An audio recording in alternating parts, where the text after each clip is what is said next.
You read the caption describing what gun we're going to be looking at, so there's no surprise as to what's in this box, and you probably have some interest, otherwise you wouldn't even be viewing, or you're just loyal viewers, and I thank you for tuning in anyway.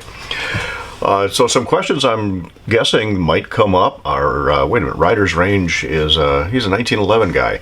He did 22 videos on 44 different 1911s. Why a Sig? And, oh, by the way, why the 365? A lot of people have done that. It's been out a year or so, and there's probably 100 videos out on the 365 XL.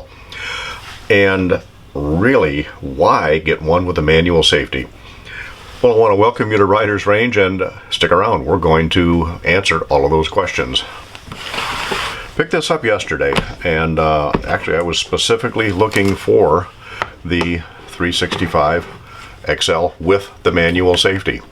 And they're a little hard to find. Every now and then one comes up. Now, you already know that I've got the regular 365 that also has the manual safety. There's also we'll put a link to the video that introduced that particular gun. And it turns out that when I'm not carrying a 1911, that little 365 is one of my favorite carry guns. It is wonderfully accurate. It is extremely reliable. And well, there are a couple of things that we'll get to here shortly. But it was missing a couple of things. Number one, a little bit of capacity. The XL gives me a couple of rounds more. A little bit of sight radius. Again, the XL gives me a little bit more sight radius. But the one thing the XL has that the regular 365 doesn't have, and that is the optics plate, removable optics plate. So we're also going to review and actually we'll do a separate review on the sight itself, but let me give a little backstory.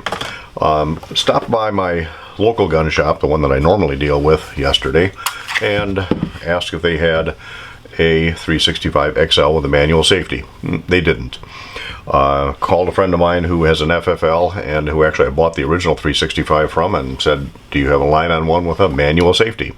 He didn't. So my wife and I were out running errands and stopped by several places for her to pick things up, and said, yeah, while we're up here, let's go to Peacemakers up in Howell, Michigan, and just see what they have. And lo and behold, in the gun cabinet, they had a 365 XL with a manual safety. They were extremely helpful up there at Peacemakers. I asked them to take a look at the gun, and the young lady, who was very knowledgeable and very helpful, said, we've got this gun in about 20 minutes ago. It didn't last any more than 20 minutes in the case. I took it out. It was exactly what I wanted, and it followed me home. Now, if you've seen the other reviews on this, you know that the Sig Romeo Zero sight works on this very nicely. The Shield Mini or Micro, or whatever you want to call it, Red Dot, also works on this.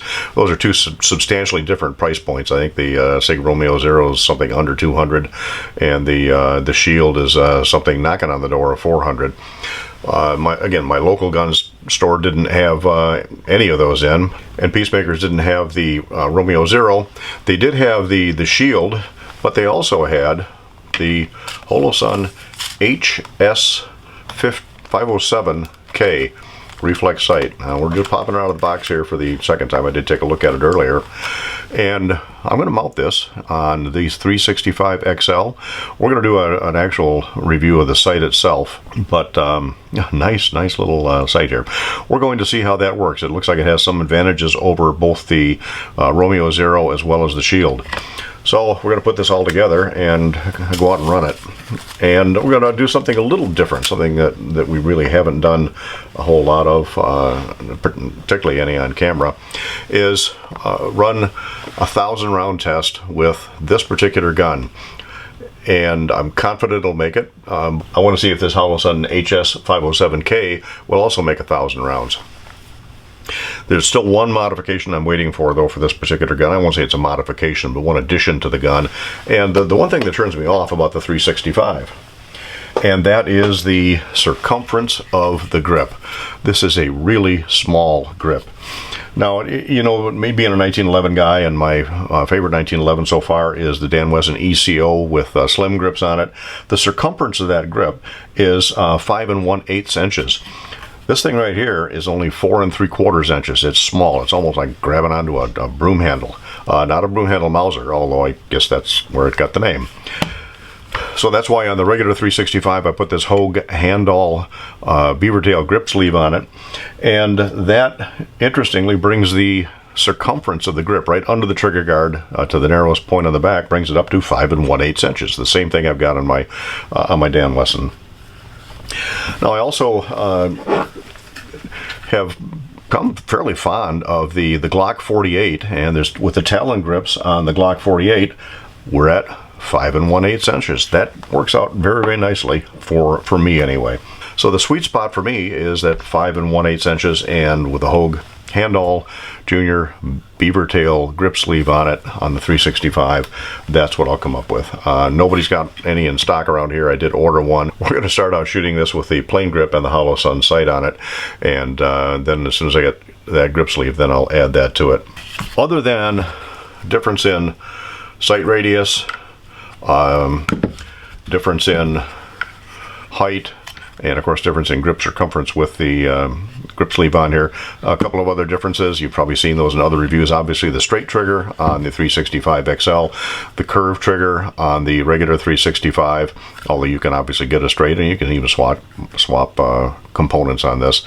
A couple of reviews that I've read, Military Arms Channel, I was shooting this thing with gloves on, and said that with the regular trigger he can get a glove finger in there. With the straight trigger he can't.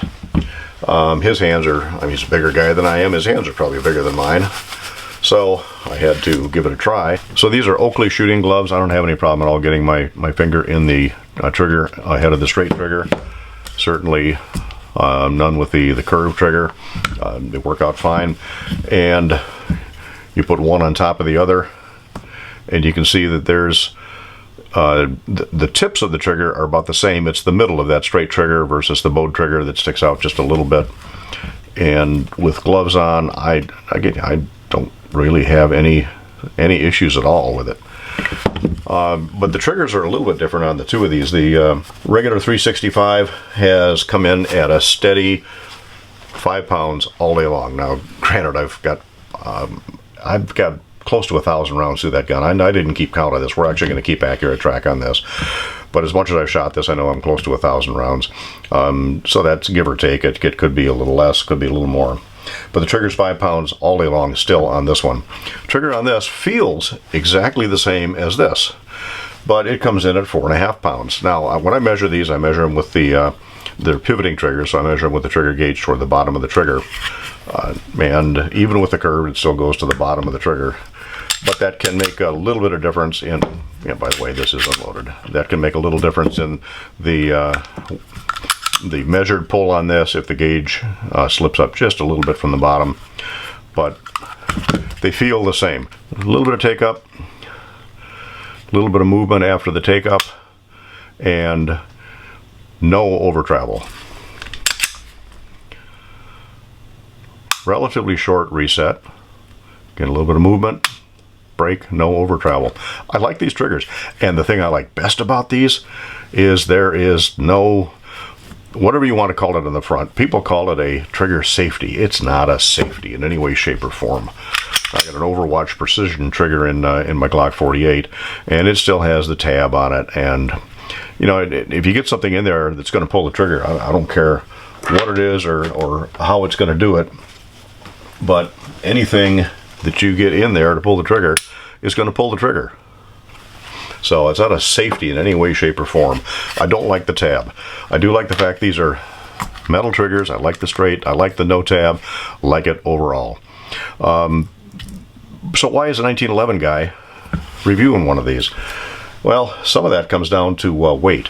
Now, again, one of my favorite things about the Glock 48, again, this isn't a review of the Glock, it's not even a direct comparison on these things, but, and you also know that I review guns loaded. Well, with the Shield arms magazine here, 15 plus 1, that's going to have more capacity than this with the 12 plus 1, obviously. But let's compare just the empty weights of these guns and give you some idea. The Glock 48 empty is 18.8. The 365 XL is 18.4, so they're pretty comparable. Now, when I get the Holosun sight on here, that's going to add an ounce, and I put the whole grip sleeve on, that's going to bring this up to somewhere in the neighborhood of 19.7, 19.8, so almost an ounce heavier with fewer rounds. However, go back to my ECO, and this is 25.9 ounces empty, and this is also 8 plus 1 versus 15 plus 1 versus 12 plus 1 or 10 plus 1 in the standard carry configuration on this with a standard magazine. So this is, to me, it's a good compromise with capacity, having a total of 13 rounds to start with and having 15 more in a quick reload. It's going to give you just a hair less capacity with this, with about the same weight, but the ability to put that red dot on it, and still have cold witness sights, by the way, and something a little bit more manageable than this, without really adding any weight. This is 17 ounces empty, that's with the grip sleeve on it. So really, I'm adding,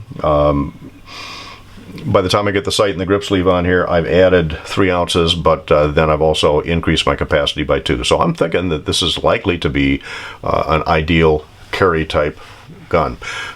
For less weight than my 1911, less weight, greater capacity, equal reliability, and we get to that final question in there about the thumb safety. Why a thumb safety? Well, because I'm a 1911 guy who likes the thumb safety. Now, I also like the grip safety, but this isn't a discussion on those, so you want to badmouth comments down below about the grip safety, go for it, but I like all of those. I like the safety. I've carried a Glock for the last 24 years of my career and didn't ever worry about the fact that the Glock is 85% cocked with no safety. No, that's not a safety. Glocks are roughly 85% cocked with no safety. It's almost like carrying a revolver with a hammer back. Not quite, but close. But never had any issues with it, never bothered me. But the more I shot a 1911 after I retired, the more I like the safety. Now this is an ambidextrous safety, as it is on the regular 365. It's also ambidextrous. So the controls are the same. The feel is a little bit different. Obviously the ledge on the safety on this is really slim. You got to really be able to work it. But again, that comes into training and habit.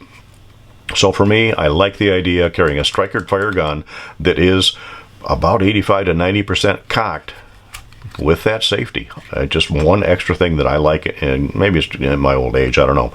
Now, I want to caution you, I do not recommend guns with safeties for people who don't really train well and practice regularly with them. That goes for the 1911 style too. If you don't spend a lot of time working with that gun, working with the safety, then I don't recommend these at all. Now some people say no big deal, leave the safety off. Okay, if the safety gets bumped on, you grab this thing and your life depends on it, and you can't pull the trigger and you haven't developed the habit of working that safety down, it does you absolutely no good. So carrying a gun with a safety and the safety disengaged, that's fine if you want to do it that way, but you still have to develop the habit of thumbing that safety down every single time, even if it's disengaged, because if something, again, bumps it up, this gun's a brick. And in fact, it's less than a brick, because a brick weighs more and might be a better defensive tool at that point. So you have to develop that habit. If you're not going to develop that habit, don't get a gun with a safety under any circumstances. But that's how I've trained with the 1911. I've got tens of thousands of rounds now with the 1911 over the last 8 years, all working the safety every single time. My thumb knows right what to do, and I know the condition of the gun by the feel of my thumb. So that's why the safety, because I'm a 1911 guy. I like the safeties. I can live without the grip safety. Obviously, I'm going to have to with this, but it's a lighter gun, more capacity, just uber reliable. Just at least this one has been. We'll see how the XL is. And the older I get, the more red dot might become attractive. I haven't done anything in the way of a defensive carry with a red dot, but we're going to.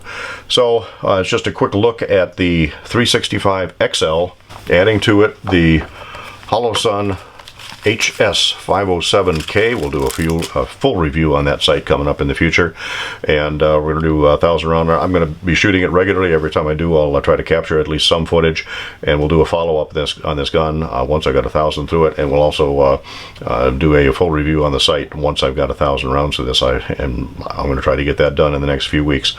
So that's it. A real short quickie on why I'm going with the 365 XL, or why I bought it, and what we're going to do with it, and why this 1911 guy is now. I didn't say I'm going to switch from 1911s. I still really like my Dan Wesson. That ECO was a beautiful gun. I also like the Staccato C. You've seen the review on that. I love my 1911s, but I'm going to give this a try, see how it works out. If you like this video, we certainly do appreciate a thumbs up. If you haven't already done so, please subscribe, click on the notifications bell, and get notified of the Riders Range videos that are coming up. Comments on this video, please put them down below. We do appreciate comments. If we can get a discussion started on this gun, discussions on anything else, send your questions or comments to info@ridersrange.com. Check our website, www.ridersrange. See what's been happening so far, see what's coming up. So meanwhile, 365 XL. It's going to be interesting. I want to thank you for visiting Riders Range. Be brave and start with the 10-inch on the left.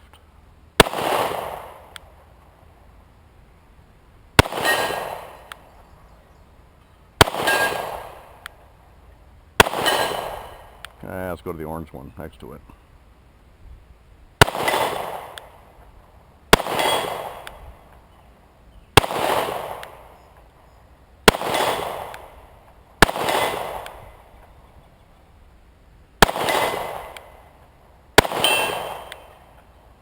Silhouette.